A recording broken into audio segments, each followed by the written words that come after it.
U realitiju svi misle da postoje emocije između Tare i Ša, kako nam se čini to misli njegova supruga.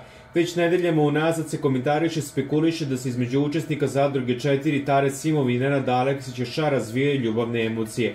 Iako Ša sve vreme tvrdi da su oni samo prijatelji, svi su primetili da često ljubomoriše Tari, a ona je u jednom trenutku čak i rekla da je zaljubljena u njega. Ša je često imao faze kada je tužen jer mu nedostaje supruga Ivana, a svi misle da se on zapravo plaši da ga ona ne ostavi zbog bliskosti sa Tarom.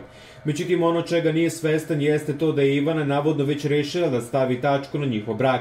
Naime, kako se može vidjeti na fotografijama koje su objavljivane posljednjih dana, Ivana ne nosi burmu. S obzirom na to šta je uradila, Ivana verovatno smatra da je njen suprug previše blizak sa zadrugarkom, a kako će on reagovati kada sazna, ostaje da vidimo.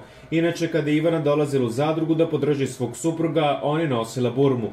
Odnos Tare i Ša intrigira kako javnost, tako i zadrugare koji ne prestaju da ih komentarišu i spekulišu da li ima ili nema nešto između pomenutog para.